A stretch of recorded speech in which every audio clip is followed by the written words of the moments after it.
okwogera ne Katonda buli kumakya yensula ennamu ekulukutira mu bulamu bwaffe ne tufuna amaanyi agatuyamba okuyita mu lunaku lwonna. Funa amaanyi nga tonnafuluma nnyumba yo. Omulabi waffe omulungi wa 3ABN era omulabi wa programu eno ensula ey'enkya nziramu okwaniriza webale kutuwa mukisa n'ow'omukisa TV eno n'ow'omukisa ne programu eno. Ekigendererwa kyaffe ekikulu ekya programu eno okulaba nti olunaku tulutandika nga tuli mu maaso ga Mukama nga tuyiga ekigambo kye nga tukisoma era nga tusaba nga twewaayo mu maaso ge. Wiiki eno okyali nange Nakyobe Susan nsinziza Kanyanya webale kutuwa mukisa nituyiga naawe. Waliwo ali awo nga tannazuukuka naye muzuukuse omugambe nti programu ey'okumakya tubeera wano nga tuyiga akasisimuka, tuyiga kitabo kyakubikkulirwa lunyiriri ku lunyiriri. So nsaba naye omuzuukuse tuyigire wamu era nga bw'okola ekyo katwewombeeke tuweeyo okusaba. Ayi Mukama Katonda waffe tukwebaza kubanga ne leero olutuwadde Katonda waffe n'okkiriza tujje mu maaso go. Tukusaba ojje otuyigirize oyogere naffe era olunaku tuluyitemu naawe kuwa Yesu Kristo Mukama waffe. Amiina. Omulabi waffe owa programu eno ensula ey'enkya nziramu okwaniriza era n'okwebaza nti weekereza otulo n'ozukuka tuyige. Olunaku lwa leero ennaku z'omwezi ziri 14 omwezi gw'okutaano omwaka 2025. Twebaza Mukama nti nalwo alutulaze akkiriza nalwo tulubeeremu. Leero olunaku lwa Wednesday, lunaku lwa 4 mu wiiki. Omulabi waffe omulungi wa 3ABN leero olunaku lwa 4 mu wiiki mu mbala ya Bayibuli. Tugenda mu maaso tuyige ekyokuyiga kya leero. Kiriko omutwe ogugamba nti okugwa kwa Constantinople. Olunyiriri lw'okujjukira luli mu kubikkulirwa. Nsaba okujjukiza nti wiiki eno yonna era tukyali mu kitabo kya kubikkulirwa kati tuli ku ssula ey'omwenda. Olwaleero tugenda kusoma lunyiriri olw'18 olugamba nti mu bibonyoobonyo ebyo byonsatule kwe kugamba nti omuliro n'omukka n'ekibiriiti ebyava mu bumwa bwazo ne mufiira ekitundu ekyokusatu eky'abantu. Mu bibonyoobonyo ebyo byonsatule kwe kugamba nti omuliro n'omukka n'ekibiriiti ebyava mu bumwa bwazo ne mufiira ekitundu ekyokusatu eky'abantu. Mu lunyiriri luno Yokaana atukubiriza okwekenneenya ennyo ebyo ebifuluma okuva mu bumwa bw'embalaasi, omuliro n'omukka n'ekibiriiti. Zino z'engeri eggye lya Ottoman gye lyakozesa okutta. Mu ngeri endala bino bye byali ebyokulwanyisa byabwe.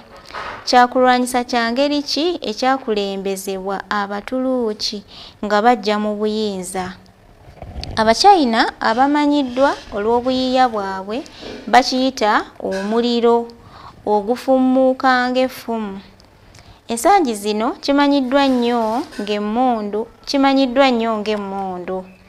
Omuntu yenna eyalaba emmundu ng'ekubwa ategeera engeri omutume gy'annyonnyolamu omuliro, omukka n'ekibiriiti nga bwe biri. Naye tezaali mmundu zokka, kyali kintu kyonna ekisobola okukubwa ng'emmundu, nga bubbomu obukasukibwa. Omukubi w'emmundu omukugu bwe yava mu bwakabaka bwa Ruumi n'agenda mu bwakabaka bwa Ottoman, omuvubuka Sultan Mehmed II yamuwa omulimu gw'okukola emmundu ennene ennyo ey'ekikomo eyali esobola okukuba obuzito bwa pawundi 600 nga ye yali esinga obunene mu nsi yonna mu kiseera ekyo. Mu myezi mitono ekyokulwanyisa ekyo kyali kiwedde era nga Mehmed agaali gamaze ebbanga nga gatunudde mu Constantinople yagenda mu maaso n'eggye lye eryali liteekeddwa obulungi okukuba ekibuga ekyali kitalina mukisa. Nga Apuli 6 omwaka gwa 1453 aba Ottoman bazingiza ekibuga ekikulu era mu wiiki 6 ne bagamba nga bwe bawangudde. Ekyewuunyisa, ekibuga kyali kigo ekimanyiddwa ennyo nga kyakolebwa mu mitendera 3 ne bbugwe ow'amayinja n'omukutu ogwazimbibwa ku mulembe gwa Empula wa Ruumi Constantino era ne gulongoosebwa oluvannyuma lw'ekiseera. Okuzingiza kwa Mede bwe kwaggweera, bbugwe omunene yali afuuse matongo ng'ebitundu ebiwerako byali bimenyeddwa ddala wansi. Olw'okugwa kwa Constantinople n'okufa kwa Empula waayo mu lutalo, wajjawo okugwa okwasembayo okw'obwakabaka bwa Byzantine, obwakabaka obwaliwo okumala emyaka egisukka mu 1000. Kyokka ekikulu, Yokaana atujjukiza nti okuzikirizibwa kuno kwali kukyali kitundu kimu kya 3 eky'abantu kyokka. Aba Ottoman baali bakuŋŋaanyiza ettaka eddene ennyo. Kituufu, naye mu Bulaaya wokka. Waali wakyaliyo amaanyi ag'ekizikiza agaali gakula mu Bulaaya ey'ebuvanjuba. Waali wakyaliyo abasigaddeyo abaali bakyuse okuva mu bwakabaka bwa Ruumi obw'ebuvanjuba. Abataali bansi ne bafuuka obuyinza obwa Paapa bwa Ruumi era mu kyasa ekye-15 we kyatuukira bwali bufuuse entiisa. Olwaleero omulabi waffe ekyokuyiga kiriko omutwe ogugamba nti okugwa kwa Constantinople. Batulaze bulungi nnyo okugwa kwa Constantinople nga bwe kwali. Batulaze omuvubuka ono gwe bawa omulimu agende akole ekyokulwanyisa. Ne batulaga bulungi nnyo nti bano batulaze ebyokulwanyisa bifaananyirizibwako ng'emmundu, kubanga wano agambye nti mu bumwa bw'embalaasi muvaamu omuliro, omukka n'ekibiriiti. Kati batulaze bulungi nti bino bigeraageranya bulungi ku mmundu nga bwe zikolamu. So bwe bato bwe baazikiriza abantu nga baagala okwezza obuyinza. Batulaze bulungi wano nti aba Ottoman bazingiza ekibuga mu wiiki 6 zokka ne bakikuba. Kino ekibuga ekya Constantinople ekyali ekibuga eky'amaanyi kye batulaze nti kyaliko bbugwe era kyazimbibwa mu mitendera 3. Mu kaseera katono bwe bakizingiza bakikuba ne bakimalawo. Naye bino byonna byagenda okubaawo nga Yokaana mukama waffe yakimubikulira dda mu kubikulirwa n'essuula ey'omwenda olunyiriri lw'18 nga n'engeri gye baali bagenda okizingizaamu batte abantu ekibuga kiggweewo ne kabaka yennyini batuuke okumutta oba oyo Empula nga yabimulaga dda. Wano abadde amaliriza agambye nti omutonzi ow'ekisa ekingi abantu nga bakyagenda mu maaso n'okukola ebyokulwanyisa ebitta abantu abangi. Tukwebaza olw'ekiragiro ekikulu eky'obulokozi kye tulina okutwala eri ensi. Tulabye bulungi nnyo ekyokulwanyisa oba ebyokulwanyisa bye basalawo okukozesa nti byali bifaanaganyizibwako ng'emmundu. Abantu babeereyo ne batuula ne bayiiya engeri gye bagenda okusaanyaawo abantu, kubanga omuntu gwe bakubye emmundu mu bugenderevu aba agenda kufa aveewo. Naye wadde ng'ensi ebyo byegenda mu maaso nabyo kuyiiya buli lunaku okulaba abantu bafudde batya, kubanga abantu abayiiya entalo baba tebayiiya mirembe. Abantu abayiiya ebyokulwanyisa bigendereddwamu kwolekezebwa bulamu bw'abantu. Bakuba abantu ebyokulwanyisa bye baba bakoze, omuntu n'afa n'avaawo. ne mu kyokuyiga ky'olwaleero ekibaddeko omutwe okugamba nti okugwa kwa Constantinople ono yali kabaka oba empula ow'Eruumi. Ekibuga kye bwe kityo bwe kyaggwaawo oba obwakabaka bwe oba amatwale ge, naye nga waliwo abayiiya ebyokulwanyisa era ne bamwetegekera bulungi nnyo. Ekibuga ekyali eky'amaanyi, bano aba Ottoman bwe bakizingiza batulaze nti mu wiiki 6 zokka baali bawangudde nga bakikubye kivuddewo. Naye bw'abadde amaliriza wano atugambye alina ebigambo byawandiise wano nti omutonzi ow'ekisa ekingi, abantu nga bakyagenda mu maaso n'okukola ebyokulwanyisa ebitta abantu abangi. Tukwebaza olw'ekiragiro ekikulu eky'obulokozi kye tulina okutwala eri ensi. Ekiragiro wano akituwadde kiri mu Matayo 28 olunyiriri 19 n'olw2. Abasomi ba Bayibuli wano bamanyiiwo, naye Yesu bwe yali agenda mu ggulu yaleka atuwadde ekiragiro omulabi waffe nti tugende mu nsi zonna tubuulire enjiri, abantu bamukkirize, oyo amukkiriza abatizibwe mu linnya lya Kitaffe n'Omwana n'Omwoyo Omutukuvu. Ne tusobola okusomayo kubanga wano bakitulaze nti mu Matayo 28:19-20 Mukama alina ekiragiro kye yatuwa, wadde nga ate abantu abalala bali bize bakola ebyokulwanyisa ebitta abantu ebyefaananyizibwako ddala n'okusingawo amaanyi ne kwebyo bye bakozesa okuggyawo ekibuga, okuggyawo amatwale ga Constantinople. Matayo 28 olunyiriri 19 n'olw2. Mukama waffe yatuwa ekiragiro kigamba nti kale mugende mufuule amawanga gonna abayigirizwa nga mubabatiza okuyingira mu linnya lya Kitaffe n'Omwana n'Omwoyo Omutukuvu, nga mubayigiriza okukwata byonna bye nabalagira mmwe, era laba nze ndi wamu nammwe ennaku zonna okutuusa emirembe gino lwe giriggwaawo.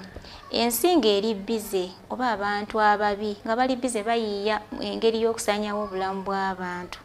Ekiragiro Katonda waffe kye yatuwa, ekiragiro Yesu kye yatulekera nga addayo mu ggulu, yagamba ffe omulimu gwaffe tugende tubuulire abantu enjiri, tugende mu mawanga gonna, wagamba amawanga gonna oba abantu bonna, tandikira n'abo b'obeera nabo oba b'okola nabo, abo abantu abakwetoolodde.